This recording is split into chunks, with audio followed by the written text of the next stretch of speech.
You live through trauma, it makes you really attuned to other trauma. You know, my mom has been married 4 times, widowed 3. It's not just the poverty, it's all those life experiences. You live through not having enough or not being included. We've built the system for them to stay in it, and then we blame them. Okay, you stay in this little box. You can do well, but only so well. You can have this, but only so much, which is why I like system work, because I kind of like busting it up. But most people don't realize being a military city, it actually means that more of our rental stock is taken up by active military. So being a military town, great. Great for ending veteran homelessness, not so much. And there's lots of critics in this space too. In homeless service, they're critics? Right. Join us in the work, because your lens will bring something that we may not see. My younger employees that do not have the same dreams that we had. They don't believe they're going to own homes. My greatest hope, unfortunately, is that because that will be the tipping point. This podcast is sponsored by BitFocus, the smarter way to manage homeless services. To learn more, visit bitfocus.com/invisible people. And please remember, without sponsors like BitFocus and our generous donors, this podcast would not even exist. Today on Homeless Unfiltered, I sit down with Tamera Kohler, the CEO of San Diego Regional Task Force on Homelessness. Her journey through faith, trauma, and leadership has shaped how she guides one of the most complex homelessness responses in the country. From data dashboards to frontline solutions, and from personal resilience to systemic change, Tamara shares how San Diego is addressing its homelessness crisis and working towards real solutions and what lessons we can all learn. This is a conversation about courage, compassion, and tough choices leaders must make to move us forward.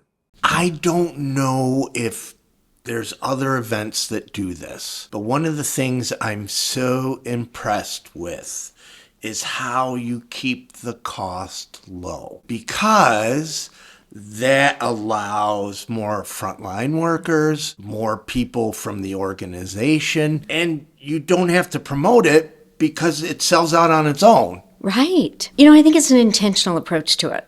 The why we do the conference isn't a moneymaker for the nonprofits. So I think it starts there. Right. Mark, the reason that we do the conference is because I've been very privileged to go to conferences. And what I found is a lot of times I shouldn't be the one at the conference, but I'm the one with the maybe position that an organization would send, and they're expensive.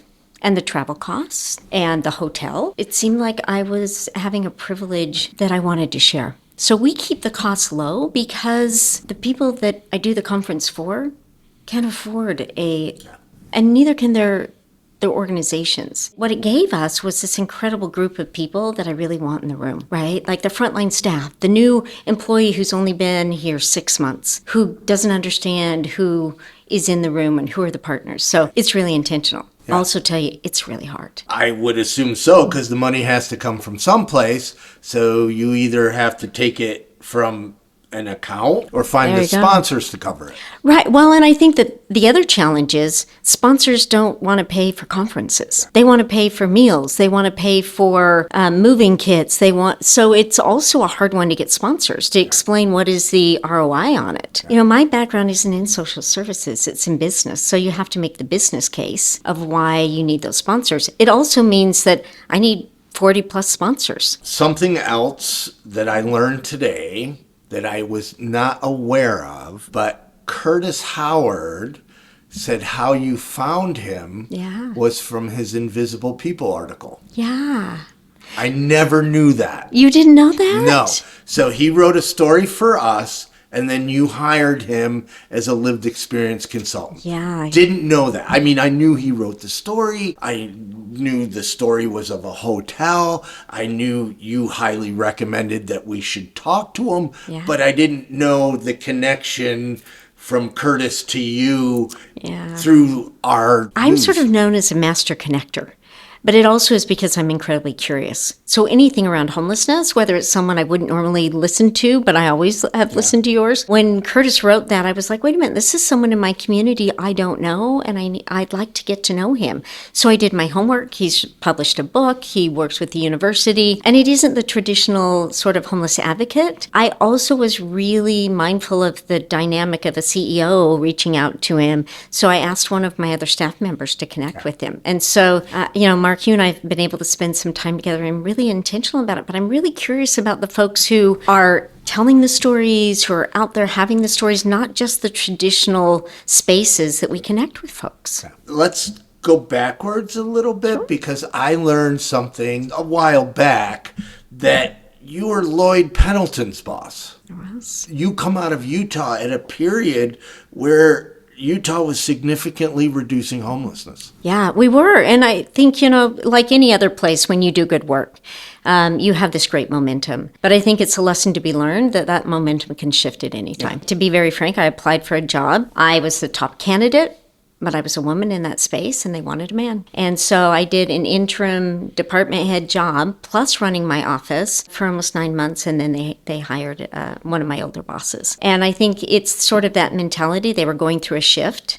And in doing that, it was really hard on our entire team. It was hard on the community. And so when you sort of lose momentum, especially in this work, it sort of tumbles backwards. And so Lloyd was an incredible mentor, and then I was over the work. But I would also say no one was ever Lloyd's boss. He was a great teacher and trainer for all of us. But that was a really important time in my career. But I also, as a woman professional, I've got to stand up and say things when they don't work. And so I went and found something else that gave me that opportunity. And that's hard to have the courage to leave your community. I moved to Seattle to do work there because this was the next step in my journey. Prior to what I do now, I was even known as a church growth expert. So I got really good at helping churches grow, which had absolutely nothing to do with God, but, just marketing, right? Yeah. When I visited Lloyd, I was so impressed with the LDS church. And I'm not talking theology. People can believe, and we should allow people to believe whatever they want to believe, right? Right. So I'm just talking about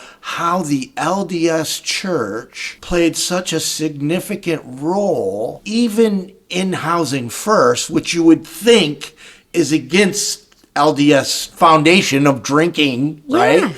But the one thing that sticks in my head was youth groups around the country made hygiene kits, right? And they were boxed up and sent to Salt Lake. But it wasn't like, you go and see hygiene kits and they're in a baggie. These were pallets and boxes and organized, right? Yeah. And it was holy wow. And then Lloyd told us how much the LDS church invested in the first Housing First models. And I'm coming out of the evangelical Christian world, which normally invests in the fountain in front of their church or something to do with their church property. And the LDS was investing in ending homelessness by housing homeless people. And, there's wonderful churches, there's wonderful synagogues, there's wonderful mosques that people are working to help people in their community, right? I'm just talking about that period of time when I'm coming out of evangelical Christianity, and I was so impressed by the LDS church. It has a culture of service and humanitarian service. So not just service in your own congregation, but understanding service is just in our DNA, and it's a humanitarian service. We have really modest chapels, right? But we do a lot in proselyting, as you know. I have 2 children that both served missions, and we pay for their time to go and do that. So it's just in our DNA. There's sort of this humble sort of servant mentality at the highest level of quality, right? So it's this incredible combination. So when you think about that, it absolutely matched up perfectly to the efforts that the state was looking to do to address homelessness and house folks. Not only did they support that with everything that we do in our humanitarian efforts, part of the LDS faith, but we also carry it all the way through that they invested in housing, in the materials, and there's a whole welfare department of the church that really focuses on that. I got to work very closely with that operational business part. We have youth activities every week, and most of them are focused on service. Wow. Great. It just is. And it keeps you really balanced. Yeah? Yeah. Well, you're glowing talking about it. One of the greatest things to deal with just life in general is to serve someone else. People don't realize most members of the Church of Jesus Christ of Latter-day Saints live in poverty. So we have to care for each other, and that we give so much in service, and we give in a way that, is substantial in our communities. Yeah. How did growing up in poverty shape what you do today? My mom... The work to end homelessness is a community effort, and it needs everyone on the same page. Our sponsor, BitFocus, builds the software that makes it possible. Their HMIS platform, Clarity Human Services, helps communities across the country coordinate care, track services, and connect people to housing faster. By connecting all providers with a single secure system, BitFocus eliminates silos and gives everyone from outreach workers to policymakers the real-time insights they need to make a difference. See how BitFocus helps communities coordinate better care at bitfocus.com/invisible people.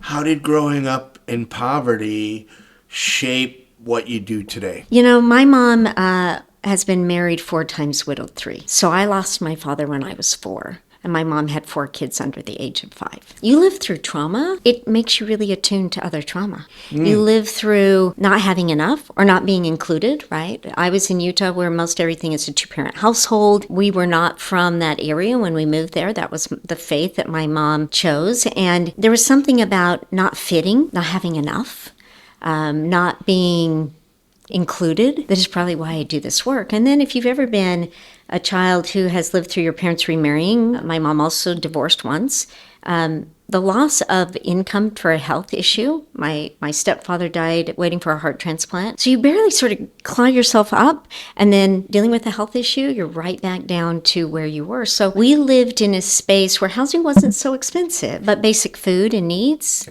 right?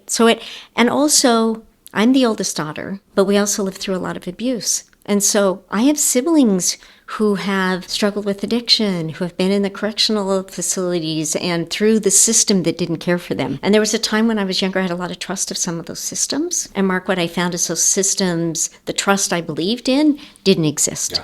So now being able to work on systems, I'm doggedly determined to change them because of that. And so it's not just the poverty, it's all those life experiences and the fact that the smartest, most resilient people I know are my siblings. People think I'm smart. They should meet my brothers and sisters.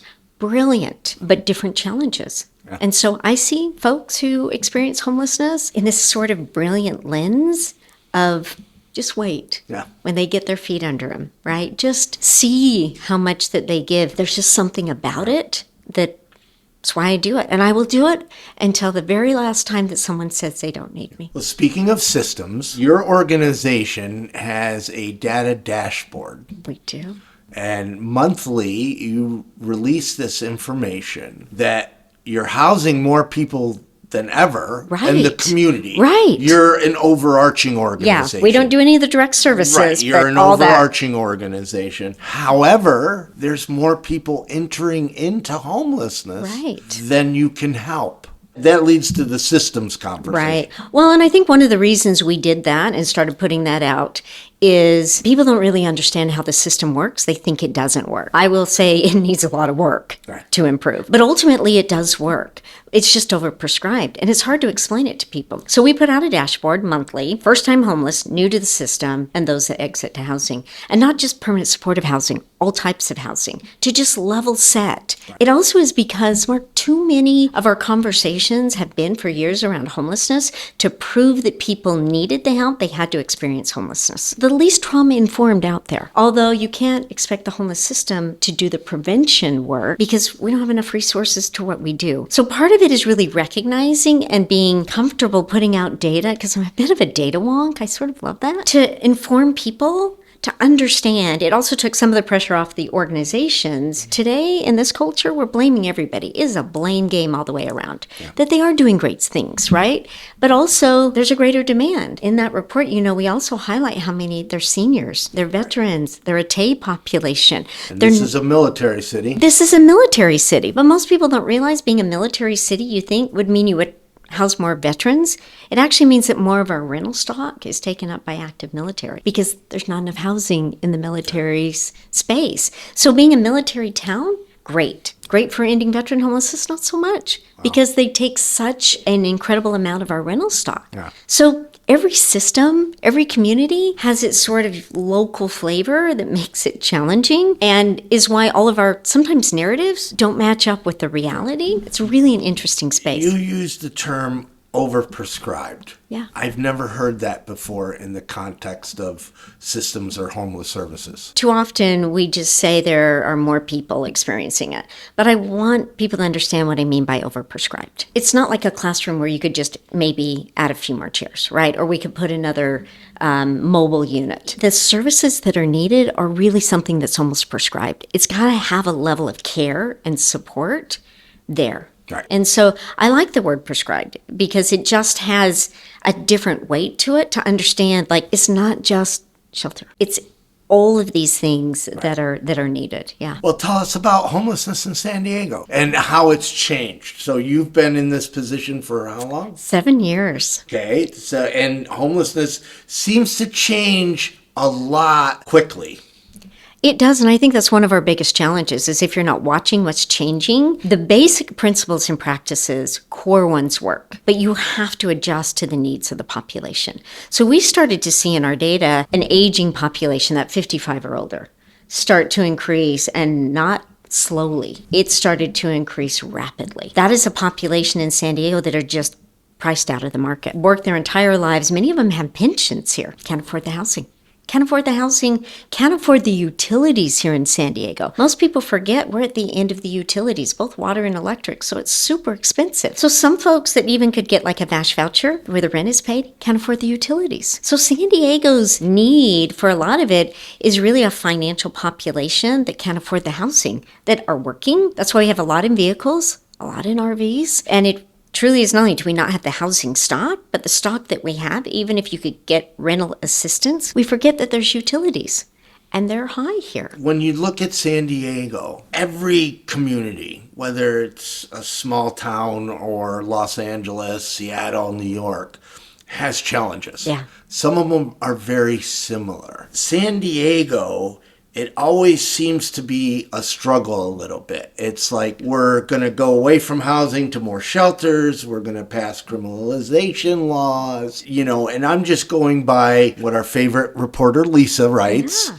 And it's like, oh my gosh, how do you navigate success when they can't just set on, okay, we're going to go this path. What was really great is this works in San Diego when we do that. A place that we were able to do that was during the pandemic. When the county, when the city of San Diego, when the providers, when we lined everything up around safely sheltering people in a pandemic. Now, we got a lot of original pushback of using the convention center to do it, but it was the largest, most clean, hygienic, plenty of bathrooms. We could bring in the mobile laundry and showers, and we could bring everything there. And we housed more people out of that model that we called shelter to home than we ever had. So San Diego has the chops to do it and the proof point. I love the word chops. That's a musician's term. I know, right? It is. And it also allows you to think about political will and what that looks like. If we had kept that same pace and purpose coming out of that, we would not be strongly at the level that we are. San Diego County, because I'm over the entire county, is 3.3 million people.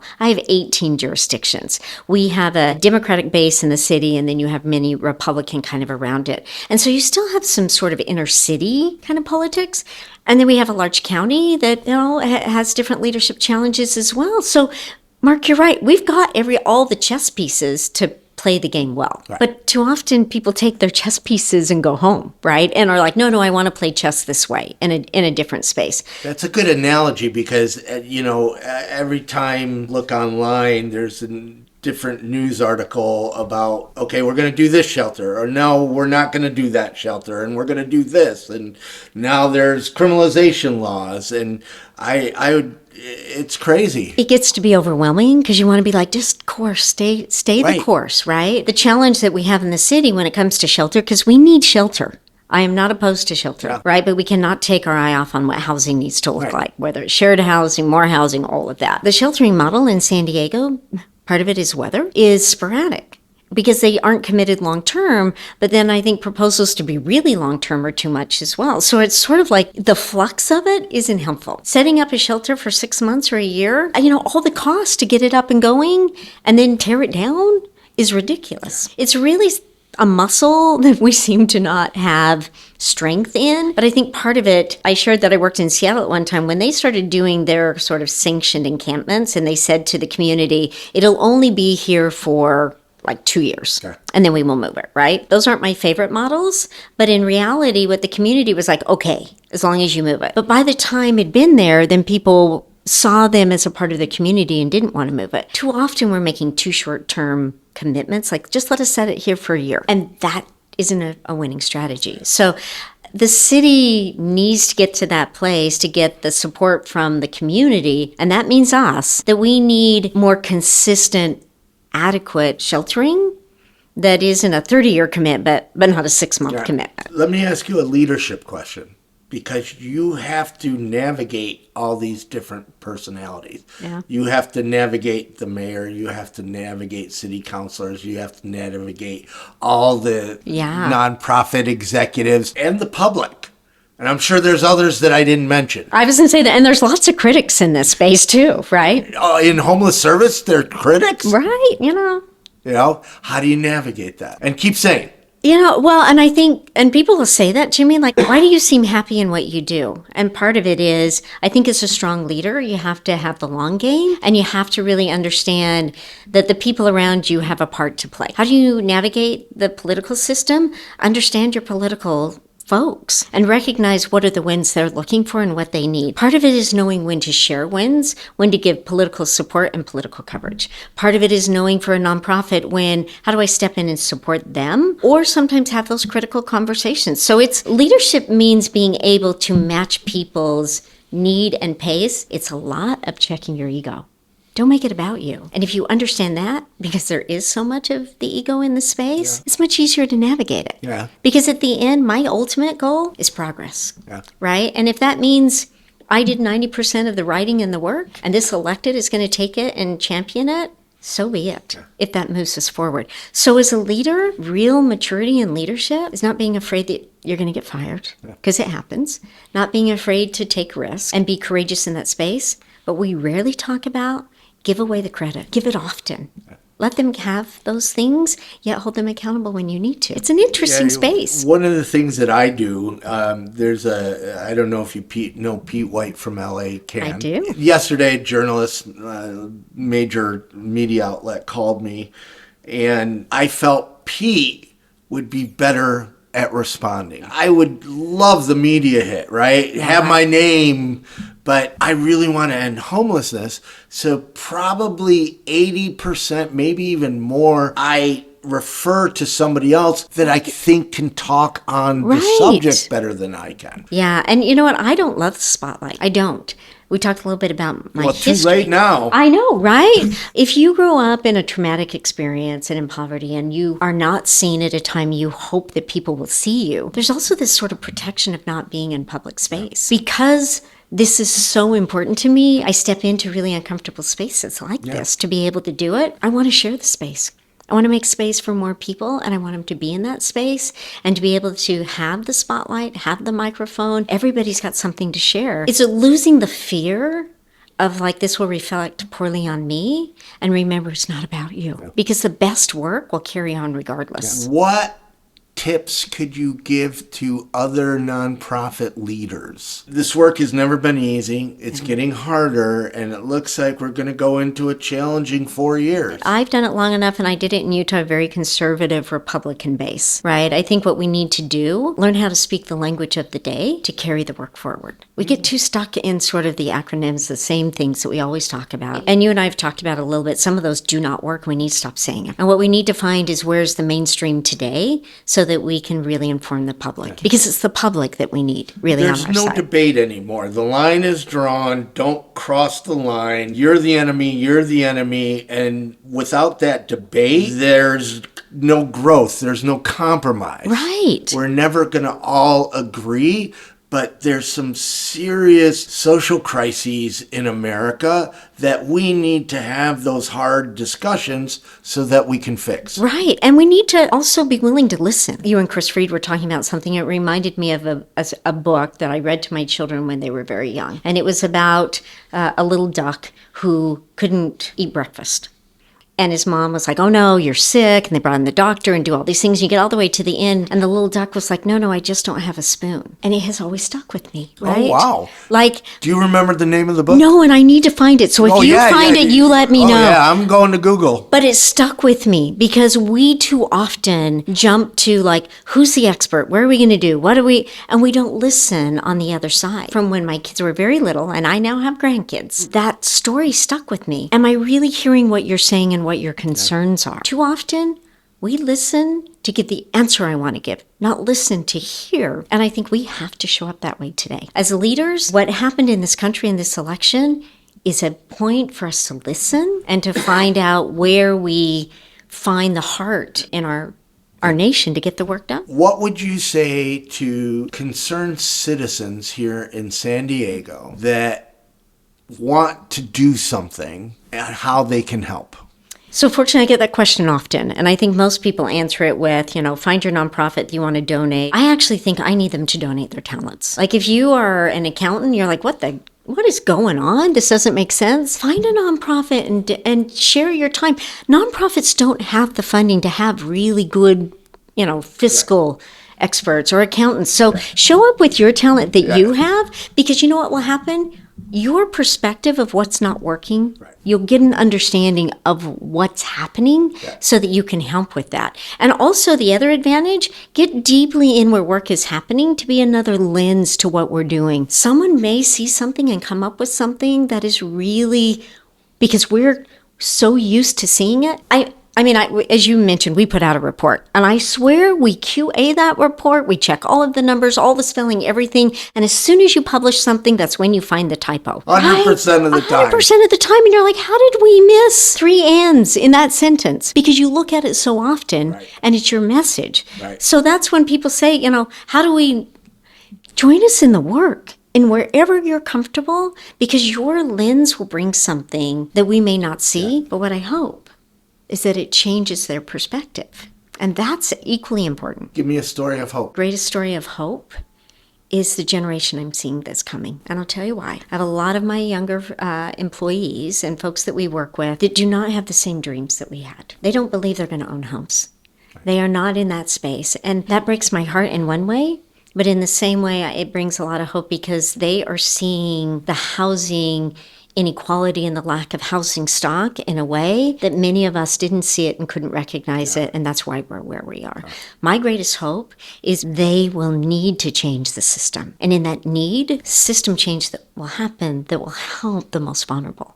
And I have done work in and understanding social systems. I study them often, and it's that tipping point. My greatest hope, unfortunately, is that as this is getting worse and hurting more and more of the folks that you can't say it's their choices anymore, but it is the space, that will be the tipping point, that will be the change. And then it will match up with all the things that we've been saying and need, and we can make those huge steps forward, which happen in social change. So my greatest hope, unfortunately, a little bit, is that it gets a little harder. It has to get better.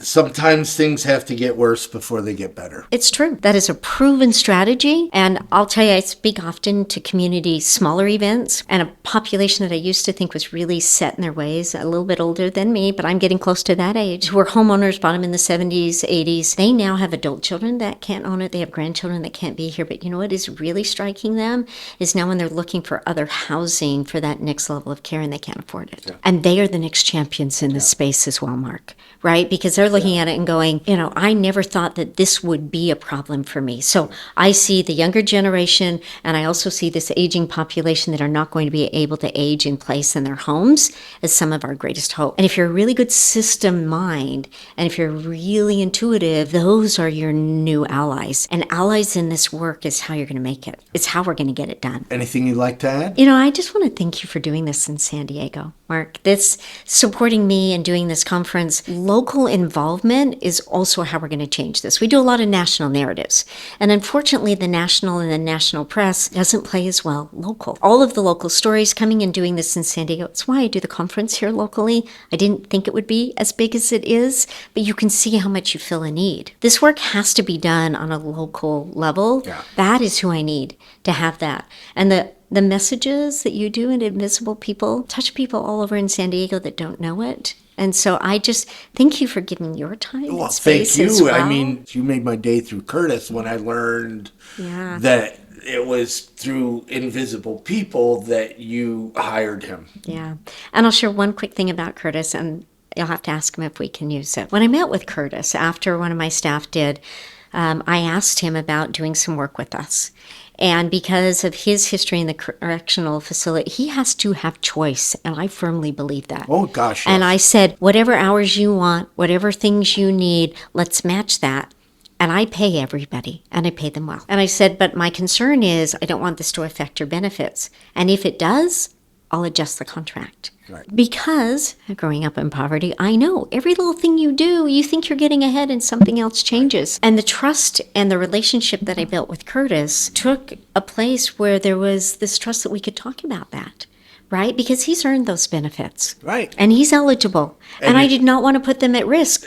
But it's a whole different slow walk of respect that makes that work with Curtis. And you're bringing up another topic, and we're trying to end here, but we want people who go into supportive housing are getting disability or some kind of support to become self-sufficient. But any little path, like they're making some money, threatens that they're going to lose their funding, their support. So it's like, okay, you stay in this little box and don't get better and don't improve and don't become self-sufficient. It's such a broken system. And anybody that's been on Medicaid, Medi-Cal knows that, right? And then you have the donut. Like, our systems of support have these strange eligibilities that box you in. And when we talk about people being self-sufficient, and especially people that receive financial assistance, my mom being widowed, we receive survivor benefits.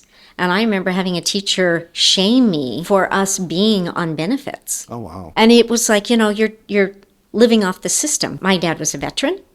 My dad had served his country twice in Vietnam. People don't understand it if you've never had to use them. It is such a system that creates harm even as it's trying to care for folks, right? And when we say we want people to be self-sufficient, I challenge you to tell me anybody who is solely self-sufficient unless they have significant wealth. I have helped my children not because they need it, but because I have a joy in supporting them. But a lot of people help their children, their siblings, and others. I don't even like the language of self-sufficiency, because really, who among us is really self-sufficient? But all of those systems are created to have, like, you can do well, but only so well. You can have this, but only so much.